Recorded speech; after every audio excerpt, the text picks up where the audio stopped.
Pernahkah kalian berpikir kok satelit yang berada di luar angkasa bisa tetap beroperasi sampai penemuan satelit untuk menghasilkan listrik yang tak terbatas? Jika satelit menggunakan bahan bakar fosil, jarak bumi ke satelit yang mengorbit sekitar 20.000 km, sangat amat jauh. Dari manakah energi tersebut berasal sehingga satelit tetap bisa bekerja di luar sana?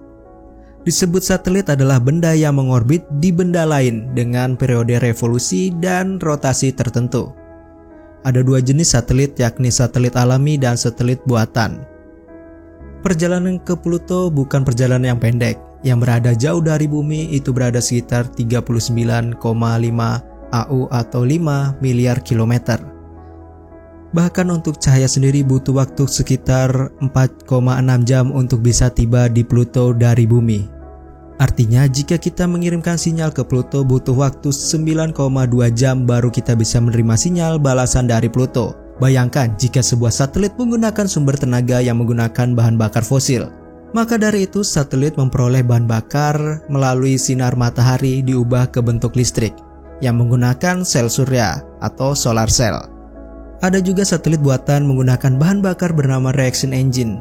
Tapi sebagian besar tenaga dari satelit diperoleh dari solar cell atau matahari. Solar cell merupakan salah satu alat semikonduktor yang terdiri dari dua lapisan, yaitu lapisan Hall dan lapisan elektron. Biasa disebut dengan PN junction. Dengan menggunakan solar cell, maka satelit mendapatkan sumber energi dari matahari. Ini disebabkan karena ada efek fotovoltaik yang dimiliki solar cell. PV sendiri adalah teknologi yang digunakan untuk mengkonversi radiasi matahari menjadi energi listrik. Energi listrik yang dihasilkan ini akan disimpan ke dalam baterai. Dan pasti ada pertanyaan juga, apa yang terjadi jika satelit kehabisan bahan bakar? Sama seperti kendaraan lain, satelit juga bisa kehabisan bahan bakar. Lalu apa yang terjadi?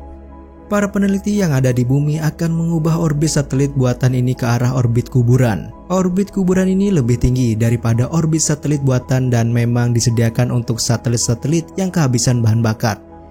Jika sudah sampai di orbit kuburan, penelitian akan mematikan semua mesin secara otomatis. Satelit yang sudah mati bisa saja tetap melayang di orbit kuburan, namun ada juga satelit mati yang dijatuhkan ke permukaan bumi. Saat satelit jatuh ke permukaan bumi, para peneliti akan mengarahkan benda itu untuk jauh ke daerah yang tidak berpenghuni, yaitu di Samudra Pasifik bagian selatan. Berdasarkan sejarah, teknologi panel surya sudah ada pada abad ke-18, tepatnya pada tahun 1839. Seorang ahli fisika asal Prancis yang pertama kali mencetuskan teknologi fotovoltaik. Awalnya teknologi fotovoltaik dicetuskan melalui percobaan penyinaran dengan dua elektroda.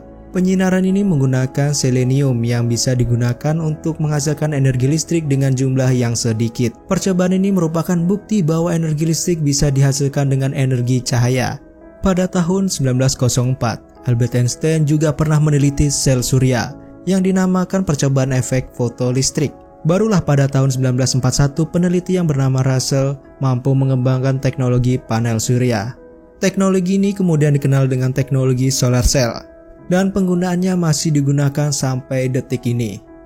Energi dari panel surya sering dijadikan sebagai energi alternatif untuk mengatasi kenaikan harga listrik konvensional dan juga non-subsidi. Energi utama berasal dari energi matahari yang bisa kita dapatkan secara gratis. Seperti yang kita ketahui, solar panel adalah alat yang mengubah sinar matahari langsung menjadi listrik. Dan keuntungannya adalah sinar matahari dapat diperoleh setiap hari secara bebas. Penggunaan solar panel sangat bebas di dunia, namun umumnya solar panel yang digunakan masih bersifat statis. Ini menyebabkan daya serap energi matahari kurang maksimal pada pagi dan sore hari. Untuk memaksimalkan penyerapan matahari, solar panel harus selalu menghadap tegak lurus terhadap posisi matahari. Listrik yang dihasilkan panel surya ini adalah listrik dengan arus searah atau DC, sehingga dalam penggunaannya diperlukan inverter untuk mengubah listrik searah menjadi listrik bolak-balik atau AC. Hal ini disebabkan sebagian besar device atau peralatan rumah tangga menggunakan listrik AC dengan tegangan 220 volt AC. Jumlah listrik yang dihasilkan dari inverter ini diukur atau dihitung dalam beratan watt.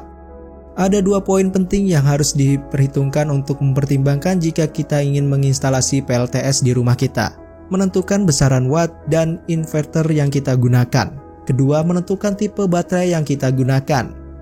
Pembangkit listrik luar angkasa kedengarannya seperti fiksi ilmiah. Tapi ini bukan karangan belaka. Konsep mengambil energi surya langsung dari luar angkasa, konsep pertama kali dikembangkan oleh ilmuwan Rusia pada tahun 1920-an. Dengan konsep tersebut banyak penulis untuk membuat ide untuk penulisan fiksi ilmiah. Isaac Asimov yang menulis sebuah cerita pendek berjudul Reason. Dalam fiksi ilmiah, dia menulis sebuah stasiun luar angkasa yang mengumpulkan energi matahari dan mentransmisikannya ke bumi melalui gelombang sinar mikro. Dengan konsep itu, para ilmuwan membuat langkah besar untuk mengubah konsep tersebut menjadi kenyataan. Ilmuwan memprediksi sumber daya pertama yang kita dapat dari luar angkasa adalah energi yang dipancarkan. Rencananya adalah mengubah listrik dari sel surya menjadi gelombang energi yang menggunakan medan elektromagnetik untuk mentransferkan ke antena di permukaan bumi. Antena kemudian akan mengubah gelombang kembali menjadi listrik. Intinya adalah satelit bakal mengubah tenaga surya yang melimpah di orbit dan memancarkannya dengan aman ke titik tepat di bumi. Tidak seperti sumber energi terbarukan yang berada di bumi, pembangkit listrik luar angkasa yang mengorbit pun akan mampu memberikan energi siang dan malam dengan mengorbit 24 jam sehari. Yang artinya pembangkit listrik di luar angkasa bisa menghasilkan energi terbarukan terus-menerus dan tak terbatas. Bahkan Cina membuat rencana panel surya di luar angkasa, setara dengan pembangkit listrik tenaga nuklir. Dijadwalkan akan mulai diluncurkan pada tahun 2028 mendatang. Satu pembangkit listrik tenaga surya mungkin harus dibuat dengan luas 10 km persegi atau setara 1.400 lapangan sepak bola. Tapi salah satu tantangan utamanya harus diatasi adalah bagaimana merakit, meluncurkan panel surya ke luar angkasa. Pada tahun 2017, para peneliti di California Institute of Technology membuat desain untuk pembangkit listrik modular.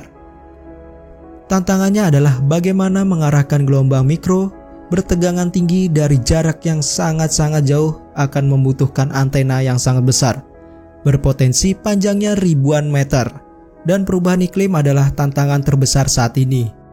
Jadi ada banyak hal yang harus dipertaruhkan untuk menciptakan satelit di luar angkasa untuk menjadi energi yang tak terbatas untuk bumi.